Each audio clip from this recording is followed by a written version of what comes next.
Bonjour à toutes et à tous et bienvenue dans Close Up, l'émission des JPO, pour vous présenter la filière audiovisuelle Dream de l'INSA. Aujourd'hui, on recevra deux invités qui participeront à des interviews et des jeux, donc un de nos professeurs de la licence et la présidente de l'association L'Étagère. Mais avant cela, je vous laisse en apprendre un peu plus sur la vie étudiante dans Valenciennes. C'est maintenant et c'est dans Close Up. À Valenciennes, il y a deux campus universitaires, le campus du Mont-Huy et le campus des Tertiales. Pour s'y rendre, les étudiants utilisent principalement le tram, le vélo ou la voiture.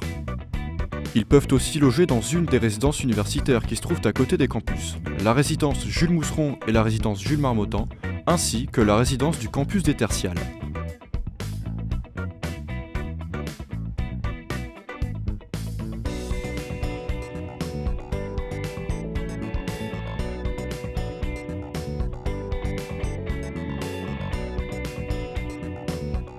Les restaurants universitaires accueillent les étudiants pendant la pause de midi, sur le campus du Mont-Huy et au campus des Tertiales.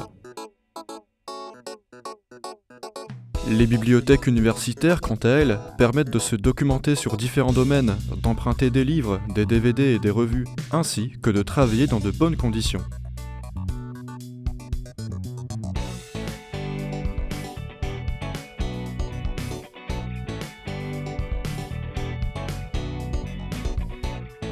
Pendant les pauses, de nombreux lieux de détente permettent de relâcher la pression des cours l'espace d'un café. Une fois les cours terminés, direction le centre de Valenciennes. Le centre-ville de Valenciennes est un lieu où l'on peut se balader, visiter, faire du shopping, des rencontres et sortir entre amis. On y trouve toujours quelque chose à faire.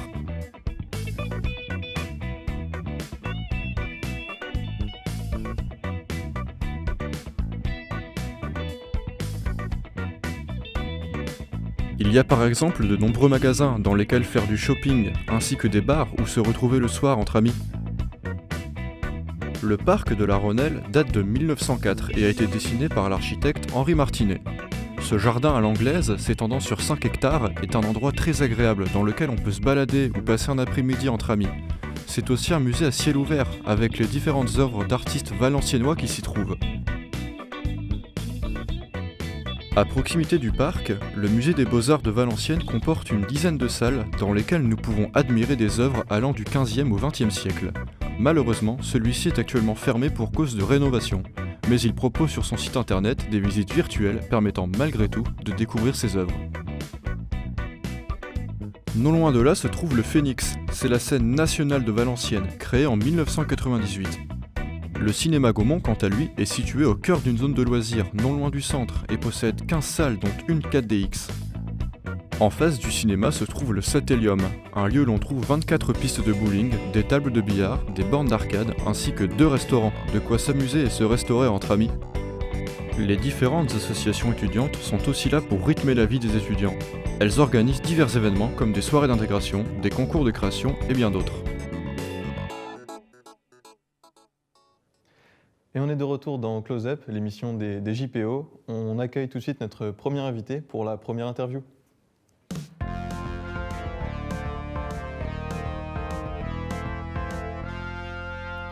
Monsieur Pommeret, bonjour et bienvenue dans Close Up. Bonjour. Comment allez-vous? Bien, et toi? Moi ça va très bien, je vous remercie. Est-ce que vous pouvez vous présenter pour les gens qui nous regardent? Eh bien, Michel Pommeret, donc je suis le coordinateur des formations en audiovisuel et multimédia à l'INSA Hauts-de-France, qui est une composante de l'UPHF, l'Université Polytechnique Hauts-de-France. Donc vous êtes coordinateur, comme vous l'avez dit, de la DREAM pour l'INSA, et donc qu'est-ce que tout cela implique comme responsabilité? Coordinateur, ça veut dire permettre de mettre en place en fait des programmes complets, hein, puisqu'on a une licence par exemple après bac, mais qui offre des spécialisations au travers des 3 masters.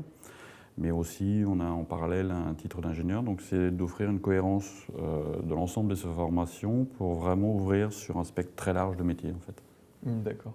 Est-ce que vous pouvez nous en dire un peu plus sur l'INSA Hauts-de-France en particulier? Alors l'INSA Hauts-de-France a été créée en 2020, hein, donc c'est une des 7 INSA en France.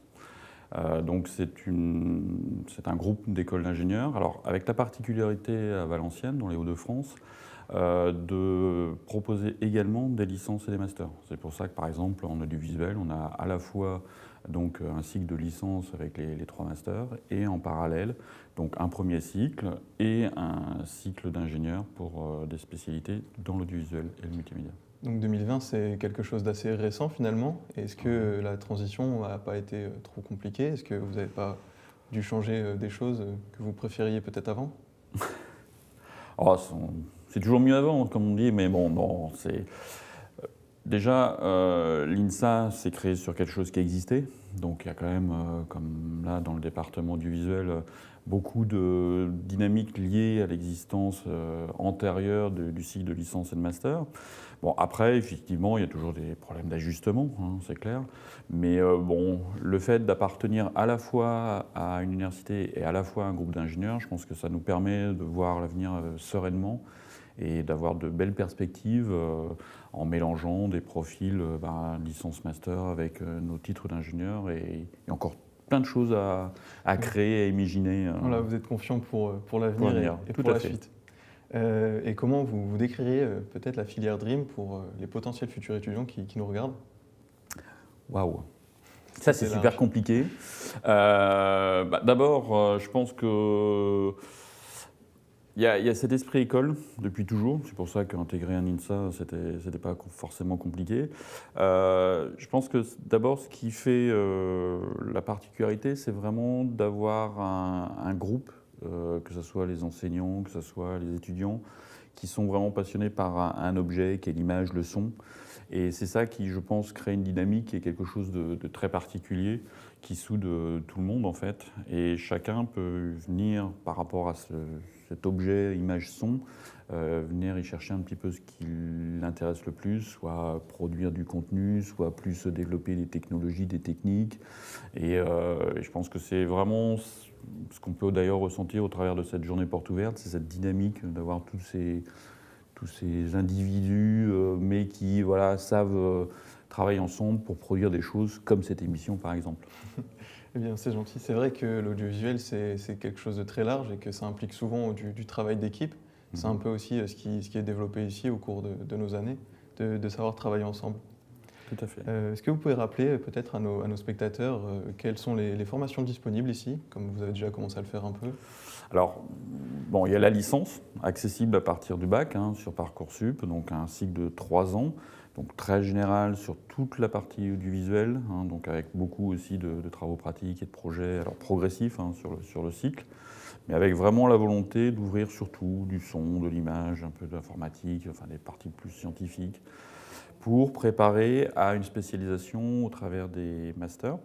Et on a 3 grands masters aujourd'hui. Donc on a le parcours post-production, sur tout ce qui est effets spéciaux, donc un mélange d'images naturelles et d'images de synthèse, mais aussi la partie son qu'il ne faut pas oublier, qu'on cherche à développer encore. Donc tout ce qui est post-production, son à l'image, parce que bon, la musique c'est quand même un monde un peu particulier. Après, on a tout le master production, donc qui offre vraiment, en fait, c'est vraiment de la gestion de projets audiovisuels, et au sens là aussi large. Il ne faut pas avoir que la télé, c'est aussi faire des produits pour les entreprises, mais aussi, là on le voit encore aujourd'hui, des produits plus interactifs, nouveaux médias. Donc avec des capacités techniques, c'est notamment ce qui est acquis au travers de la licence, et puis tout ce qui est management, donc des aspects humains, des aspects financiers, des aspects de droit.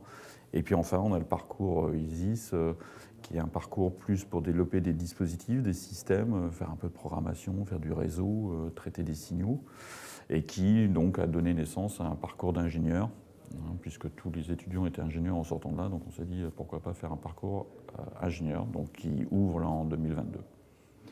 Donc voilà, un parcours ingénieur qui ouvre, n'hésitez pas si cela vous intéresse. On peut voir que c'est quand même très large finalement, tout ce qu'on peut faire dans cette filière. C'est peut-être aussi ce qui en fait sa richesse. Sûrement. Et tu parlais là de savoir un peu ce qui faisait les spécificités. C'est aussi par rapport à d'autres écoles peut-être dans le domaine, de mélanger ces profils aussi variés.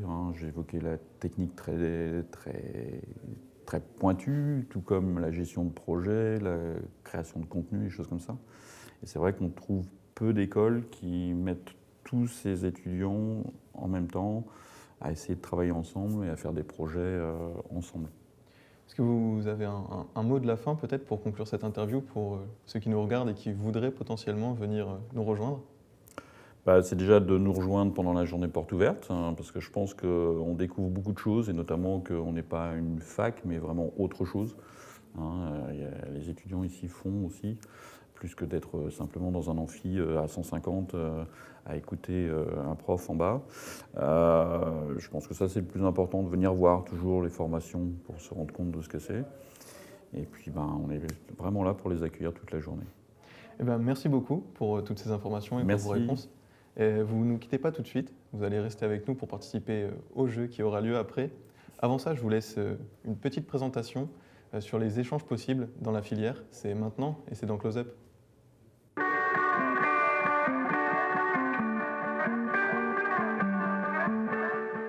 Alors ici, on offre un programme de baccalauréat qui est en fait l'équivalent d'une licence en France, donc un programme de 3 ans en création numérique. C'est un programme général qui est centré sur la conception, la réalisation, la production. Je suis des cours tels que storyboarding, dessin conceptuel, design numérique, graphisme et aussi design de jeux 3D. Alors moi, ce que j'ai choisi comme cours à l'UQAT, c'est le cours de montage, théorie du cinéma. J'ai pris aussi histoire de l'art, tout ça, donc j'ai pu faire beaucoup de projets lors de ces cours, notamment j'en ai au moins 5 ou 6 courts-métrages. On fait énormément de projets parce qu'on bosse beaucoup, l'ambiance s'y prête. On a vraiment envie de passer du temps dans cette fac. Moi en tout cas j'aime beaucoup cette salle notamment. Par semaine, j'ai environ 15 heures de cours. Et à côté, je travaille beaucoup, donc tous les soirs, voire des journées entières, dépendant des projets. Et on est souvent amené à venir travailler à l'université pour travailler en équipe, pour utiliser aussi les laboratoires informatiques, notamment en 3D.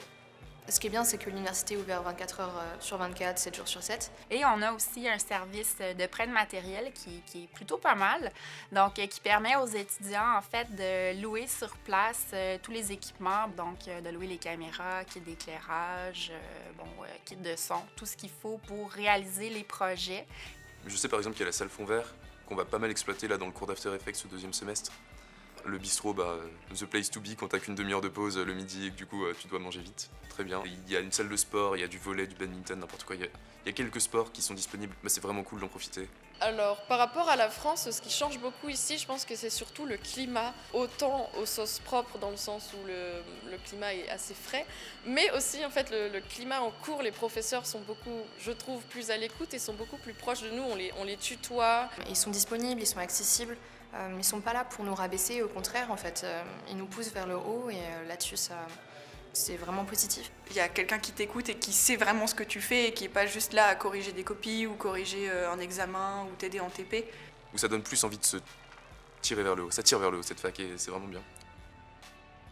Donc, il y a des activités organisées sur le campus aussi par les responsables de la vie étudiante. L'hiver, évidemment, il y a une foule d'activités, puisqu'ici, les lacs gèlent en hiver. Donc, c'est possible d'aller faire du patin sur le lac au beau milieu de la ville, d'aller faire de la raquette. On est loin de la France, on est au Canada. Il y a vraiment un truc, ça fait un peu d'essentialisation du Québec, mais il y a vraiment ce truc de c'est sauvage, c'est la nature, il fait froid, il y a beaucoup de neige. Une fois arrivé au Québec, le conseil que je leur donnerais, c'est de s'impliquer. Donc, c'est de s'ouvrir aux autres, c'est de s'impliquer, de s'engager, de vivre à fond, finalement, son année d'études.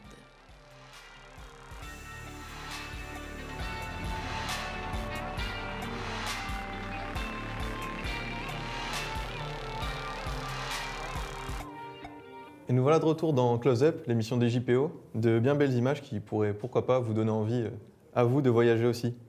On accueille une nouvelle invitée sur le plateau, Julien, et on enchaîne tout de suite avec le jeu.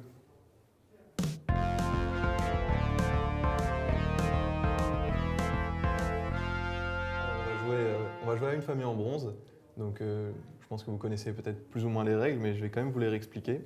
Je vais vous poser une question, vous allez me répondre jusqu'à ce que vous vous trompiez, et quand vous vous trompez, bien sûr, on passera la main à votre adversaire qui essaiera, lui, de trouver le reste des réponses. et pourquoi pas de marquer plus que vous. Donc chaque réponse va valoir un point. Donc tant que vous avez la main, n'hésitez pas, réfléchissez, essayez de donner le plus de bonnes réponses possible. J'espère que tout est clair pour vous. Oui, c'est parfait. Alors qu'est-ce qu'on choisit? On dit le plus jeune commence ou on laisse l'expérience prendre la main? Au plus jeune? Allez, Le plus jeune, je commence. on fait comme ça. Vas-y. Donc première question. Quel est le format le plus utilisé au cinéma? Il y a 3 réponses. Le format le plus utilisé au cinéma Le format le plus utilisé au cinéma. en termes de résolution.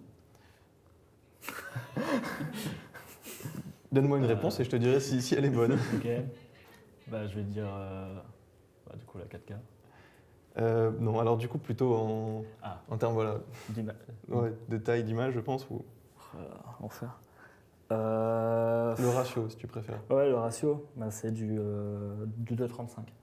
2,35 Ouais. Malheureusement, c'est pas dans la liste. Ah pardon, si, alors excuse-moi, c'est parce qu'on l'a noté comme cinémascope. En n'étant pas spécialiste de l'image, je Oui. l'avais pas, mais alors Oui, bien c'est sûr, 2,35, finalement, ok. cinémascope, d'accord.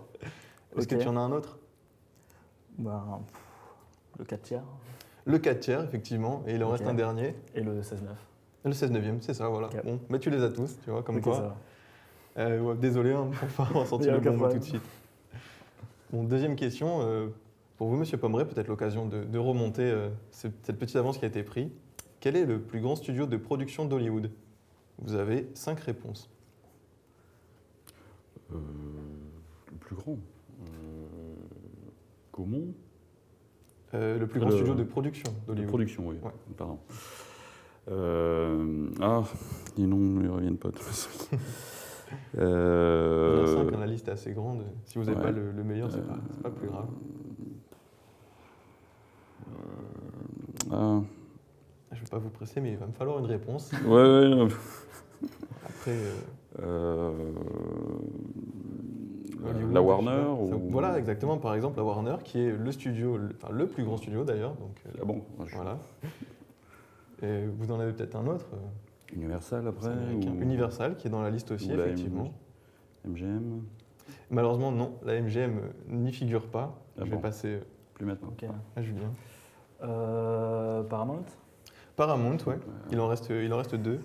Euh, C'est peut-être dessin animé, peut-être. Oui, Disney. Disney, ouais. Voilà, Walt Disney, effectivement. Désolé pour vous, c'est pas encore votre tour. Il monsieur. y en reste un du coup. Et il en reste un Ben. dernier, ouais. Je dirais Columbia Pictures. Non, malheureusement, dommage. c'est pas Columbia. Est-ce que vous l'avez peut-être? Sinon, je vais être obligé de donner la réponse. Un dernier, parce que les studios parmi les majeurs. Comment? J'en cherche un, mais j'arrive pas à trouver le nom. Là. Je suis désolé pour vous. La réponse, c'était la 21 Century Fox. Mais Ah bah ça a été oui. racheté par Disney. Mais- eh bien, peut-être, je te dirais. Bon, on continue. Donc là, c'était Monsieur Pommeret qui avait la main. Je te la donne, Julien. Ok. Quel est le métier le plus populaire dans le domaine du cinéma? Le plus populaire. Ouais. Réalisateur. Réalisateur, oui, qui est dans la liste, effectivement. Il y en a 5 autres. Acteur. Acteur aussi, tout à fait. Directeur de la photographie. Non, pas directeur de la photographie, malheureusement. Mince. Monsieur Pommeret, est-ce que vous avez une idée? Scénariste? Comment? Scénariste? Scénariste? Non plus, pas scénariste. Je vais devoir donner la liste des réponses. Donc acteur, réalisateur, donc acteur, Ouais. je l'avais dit, caméraman, producteur, ingé son et monteur. Ok. Donc voilà, c'est les métiers les plus populaires dans le domaine du cinéma. Prochaine question donc pour vous, Monsieur Pommeret. Quel est le genre de film le plus populaire? La comédie? La comédie, effectivement, qui est le genre de film le plus populaire. Est-ce que vous en avez d'autres? La liste elle est composée de 5 Film romantique? Hein. romantiques. Non, malheureusement, ça ne figure pas dans la liste. Julien, l'occasion Film d'aventure? de creuser un peu Ah l'écart. oui, d'accord. Oui. Ouais, Je dirais action, action, effectivement. thriller, Thriller, voilà, tout à fait. drame Drame. Et il en reste un dernier. et l'horreur. C'était pas l'horreur, Ah, dommage. malheureusement, c'était l'aventure. Ok. Donc voilà, comédie, aventure, action, drame et thriller. Une dernière question. Je ne sais plus à qui je dois donner la main. On va dire je Monsieur crois- Pommeret, je crois peut-être. que c'est moi. C'est peut-être toi. Après, il me semble que tu as un peu d'avance. Bon, après, si je peux laisser si tu veux être un peu fair play, Monsieur Pommeret, comme sans tu veux. aucun problème. Je veux bien faire une essayons, fleur. voilà. laisse-lui l'occasion peut-être d'essayer de remonter le score. Quelle est l'émission de télévision, je ne sais pas si vous regardez un peu la télévision, l'émission de télévision la plus populaire? L'étagère sûrement. En France, hein, en France évidemment. Le JT. En émission de télévision, peut-être plutôt de divertissement, dirons-nous. Ah, divertissement. Ouais. Je sais pas, moi, les The Voice ou des choses comme ça. Non, je suis désolé pour vous. Toujours pas. Julien, l'occasion d'enfoncer le clou peut-être? Les 12 coups de midi. Non plus, pas les 12 ouais. coups de midi. Non. Si personne n'a, je vais donner les réponses. C'est peut-être une idée? Qui a gagné des millions? Non, toujours pas. Touche pas à mon poste. Ouais, maintenant, c'est une émission, la plus populaire, c'est une émission qui passe le mardi maintenant. Avant, c'était le vendredi. Ah, Koh-Lanta. Koh-Lanta, effectivement, qui est l'émission la plus populaire. Je vais donner le reste de la liste. Donc, il y avait Koh-Lanta, Les Nuls, l'émission, Taratata, Recherche appartement ou maison et Fort Boyard. Donc, merci à vous d'avoir participé au jeu. C'est un plaisir. Une victoire de Julien, 31 points à 16. Je ne suis pas étonné. Monsieur Pommeret, merci beaucoup d'être venu nous accorder un moment dans l'émission. On va tout de suite regarder la boîte aux questions. Je vous laisse découvrir ça dans Close Up. C'est maintenant.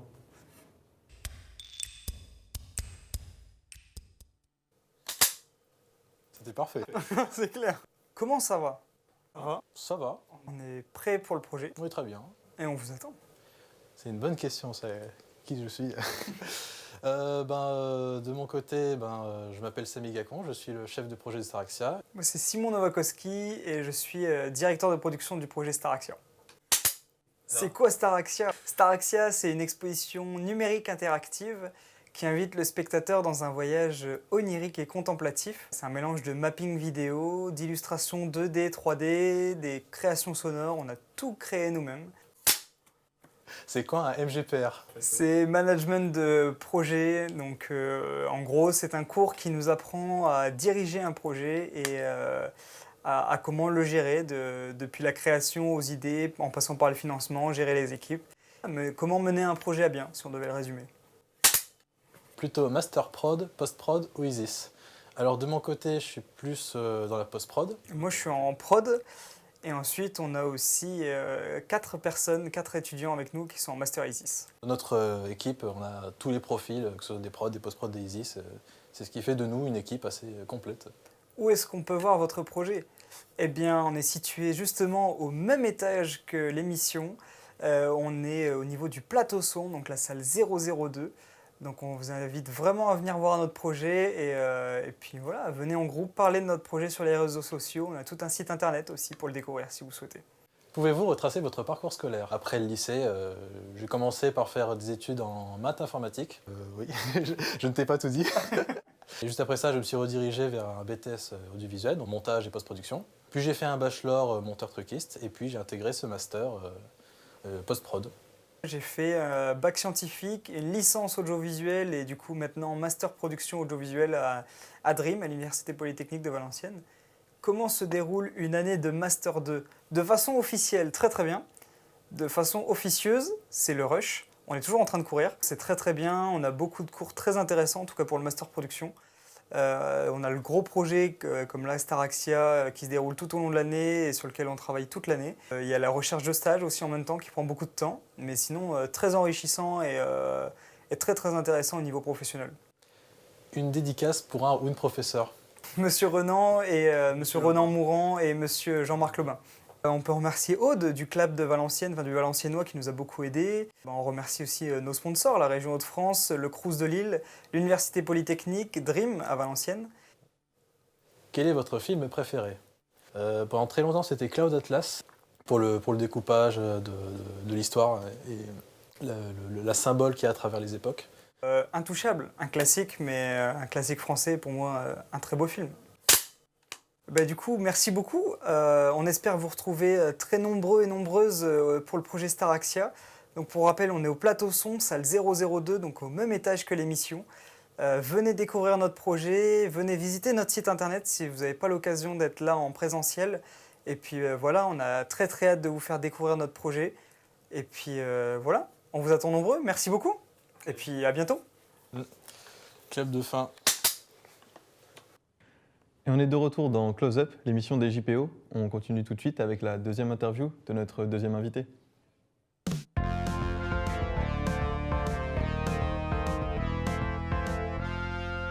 Julien, re-bienvenue dans Close Up.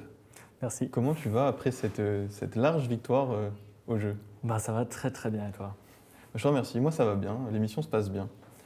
Donc, question pour commencer, depuis combien de temps tu étudies ici à la Dream? Oula, donc moi je suis en Master 2 maintenant, donc je suis là depuis la première année de licence, donc ça fait maintenant 5 ans.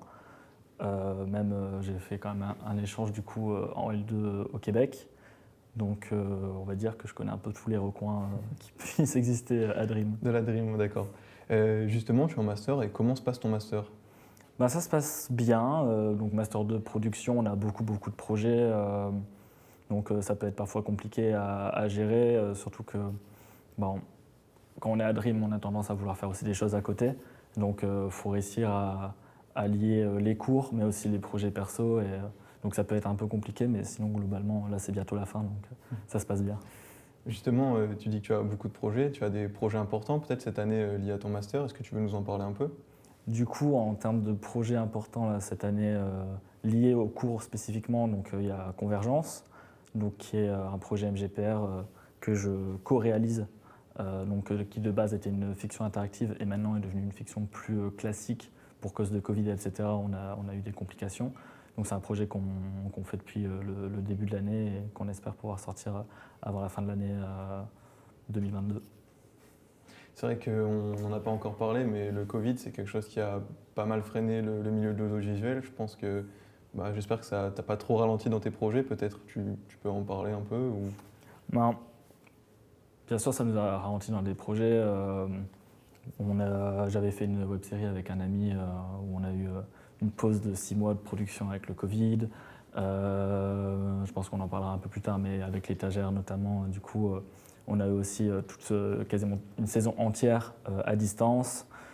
Et c'est toujours plus de précautions, donc c'est toujours plus de contraintes et toujours cette peur de, ça se trouve, on va devoir annuler au dernier moment s'il y a une personne positive ou cas contact, parce qu'on préfère ne prendre aucun risque sur les tournages parce que il y a la vie de personnes en jeu, donc on fait super attention. Bien sûr, et je profite qu'on aborde le sujet pour justement dire qu'on s'est fait tester et c'est pour ça qu'on se permet de retirer nos masques pour l'émission.